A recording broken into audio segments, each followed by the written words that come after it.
Hello mga sangkay mga kalingap! Welcome back to my channel. For today's video, gawa tayo ng reaction. Patungkol ito sa aking napansin sa mga sinabi ni Berador. Kanina, na-content ko yung patungkol doon sa kanila no, ni Kuya Barbero TV. And napansin ko doon sa comment section no, na marami ang mga nagbabash dito sa kay Berador. And isa pa, si Berador sumasagot doon sa comment section, sinasagot niya yung mga taong nagbabash sa kanya. Pero bago ang lahat, no, mega love shoutout muna kay Kuya Val, kay Kalinga Prab, kay Ate Edna, sa inyong lahat na patuloy yung sumusuporta at nagmamahal kay Sangkay, mega love shoutout.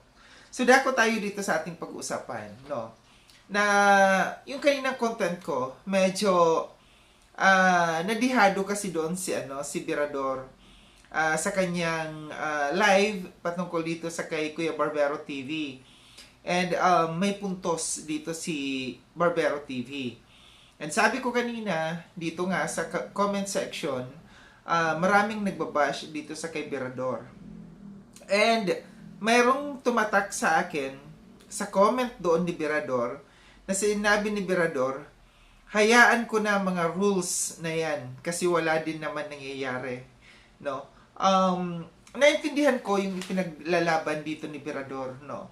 Bilang isang presidente, inilalaban niya dito yung mga rules and regulations sa Kalingap dito sa mga lumalabag ng mga rules and regulations sa Kalingap. And may isa pa akong napansin dito, no, na medyo may laman yung sinabi ni Berador, no. May nag-comment dito si Lenlen, sabi niya, natural makita niya lahat. Pasaan ba't naging presidente siya? Di naman siya perpekto, at least tinatry niya gampanan ang responsibilidad niya bilang presidente. Ikaw ba, anong role mo? Ito yung sinabi niya dito na ipinagtatanggol niya si Berador. Mayroon din naman mga nitatanggol dito kay Berador. And may sumagot dito si Angeli Huertas, no? Sabi niya, di gampanan niya ng maayos, di yung for views din, palapain muna ang tao sa views niya. Presidente siya, dapat alam niya kung anong gagawin niya. Bakit mahirap ba mag-PM sa tao para i-confirm muna bago siya magwala? Kaya walang katahimikan ang Kalingap sa issues kasi mismo presidente pasimuno for the views, kaya mali minsan. And may sagot pa siya dito, like Mikoy, grabe below the belt bashing. Natanggap niya dahil kay Presidente Berador, di muna kasi PM yung tao. Minsan kasi, feeling din si Presidente, real talk lang. And sumagot dito si Berador dito sa mga sabi dito mga pahayag nito ni Angeli Huertas, no. Sabi niya, Angeli Huertas, baka naman kapag isang araw, ikaw ang number 1 basher ni Mikoy, kapag may nalaman ka, ha ha ha. Ito yung sagot ni Berador. Dito sa sagot ni Berador, parang napaisip ako na para bagang may alam siya patungkol dito sa kay Mikoy. Kasi ang sabi niya dito, baka isa ka sa number 1 basher ni Mikoy kapag may nalaman ka, ha ha ha. So ito yung may laman dito, yung sinasabi dito ni Berador. And patungkol naman dito sa sabi niya na hayaan niya ng rules na yan kasi wala din naman nangyayari. Ulitin ko, ginagawa ni Berador ang kanyang magagawa, ang kanyang best, no, na para maipatupad ang rules ng Kalingap. Alam naman natin, no, na marami talagang mga pasaway dito sa loob ng Kalingap. Ang sa akin lamang dito, no, sa mga ganitong sitwasyon, kung gusto natin talaga i-implement, no, yung rules na yan, i-implement natin sa pangkalahatan, no exception, no. Kasi mahirap yung ganito na merong isang taong ipinagtatanggol, gustong i-implement ito, gusto punain yung mga taong lumalabag dito, kaso nga lang, para bagang walang nangyayari. Kagaya dito sa ginagawa nito ni Berador, walang nangyayari. Ang problema lang kasi dito, sa kay Berador, inuuna kasi ni Berador punain yung mga taong mga maliliit, no? Wag natin i-bash si Berador. Ulitin ko, wag natin i-bash si Berador kasi ginagawa din lang naman niya yung best niya, no? Ang sa akin lang, kaya ko nasabi na unahin natin yung mga kilalang tao na matitigas ang ulo na lumalabag ng rules dito sa loob ng Kalingap. Huwag natin unahin yung mga dilis, no? Unahin natin ang mga butanding. Kasi parang ang lumalabas ka dito, no? Para tayong nasa politika no? Ang sa politika, ang inuuna yung mga maliliit na tao. Hindi inuuna yung mga malalaking tao, no? Like flood control, di ba? Sino yung mga napaparusahan? Yung mga nasa ibaba, hindi yung mga nasa taas. Kagaya din dito sa sa Kalingap.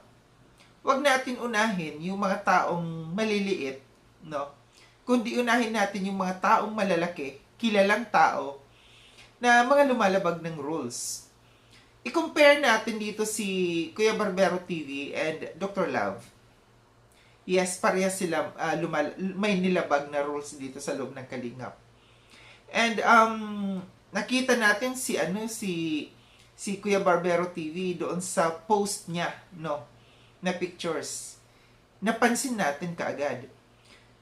Maliit lang siyang tao maliit lang siyang vlogger. Samantalang ikumpara natin dito sa kay Dr. Love, no? Bakit hindi napupuna ni Berador si Dr. Love? Yun yung tanong na nandiyan lantaran mismo na may ginagawang paglabag ng rules dito si Dr. Love. Example, no? Yung rules na bawal i-vlogging mga beneficiaries. Malinaw yan, no? And malinaw na laging ginagawa yan ni Dr. Love. Nakita ko nung nakaraan na nagpunta sila ng Luneta, no? Binavlog si Viancy ng asawa ni Dr. Love. Kanina din, no, nakita ko sa bagong YouTube channel ni Dr. Love, binavlog din niya si Viancy. Para bagang hindi ko kasi napanood ng buo, basta sa umpisa lamang, no, nakita ko na binavlog niya, parang may bibilhin si Viancy. Sinusundan-sundan ni Dr. Love, binivideohan, in-interview. Tinatanong kung anong bibilhin. Tinatanong niya kung bibili ba si Viancy ng pangregalo sa kay Edu. Ito yung sinasabi ko. Nalantaran mismo si Dr. Love na gumagawa ng paglabag ng rules dito sa loob ng Kalingap. Bakit hindi masita ni Berador? No?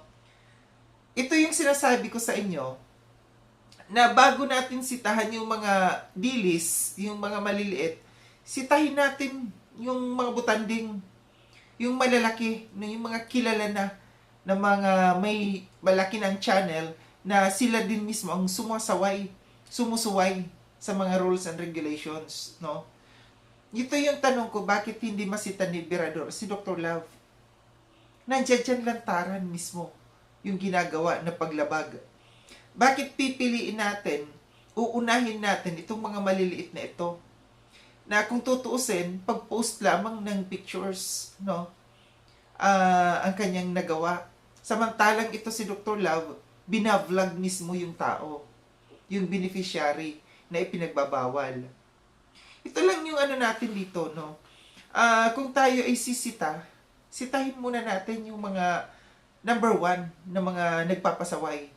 Number 1 na kilala na nagpapasaway dito sa loob ng Kalingap. So, parang ang dating sa akin dito, sa sinabi ni Berador, na para bang gumi-give up na siya. Ayaw na niyang makialam sa mga rules dito kasi wala rin naman nangyayari. Wala rin talagang mangyayari kasi walang kamay na bakal dito. Hindi na paparusahan. Hindi na bibigyan ng kaukulang parusa dito sa mga lumalabag ng rules dito sa loob ng Kalingap. Talagang mamimihasa at mamimihasa. Itutuloy at gagawin. Ganyan, kagaya ng ginagawa ni Dr. Love, ginagawa niya pa rin, no? Yung kahit alam niya na may inilabas ng rules si Kalingap Rab, andiyan pa rin. binavlog niya pa rin si Viancy. Ito yung dapat tutukan ni Berador. Bilang isang presidente, no, na nandiyan din mismo sa DAET, na napakadali, no, napakadaling magpa-schedule kay Dr. Love na para kausapin niya, no. Kausapin niya na tumigil na, sumunod. Kasi hanggat nandiyan yan, nakikita at gumagawa ng paglabag si Dr. Love, gagayahin at gagayahin ng ibang mga tao. So ito lang aking reaction patungkol dito, no, na para bagang give up, sumusurrender dito ngayon si Berador, no, sa kanyang pahayag na ito. Ulitin ko, wag natin i-bash si Berador. Ginagawa din lang naman niya yung kanyang trabaho bilang isang presidente. Nga lang, ang napapansin ko lang kasi dito, maling diskarte, no? Maling diskarte ang ginagawa ni Berador, kaya may napapansing mali sa kanya. Muli, maraming salamat mga sangkay sa panonood. Sa mga hindi pa nakapag-subscribe kay Sangkay Lon, subscribe niyo na po ako. Click yung notification bell para updated kayo sa lahat ng mga videos na aking gagawin. Like and share itong video na ito mga sangkay. Kita-kits tayo ulit sa susunod na video na aking gagawin. Ingat kayo sa agdako ng mundo man kinaroroon. Paalam na mga sangkay, mga kalinga, paalam.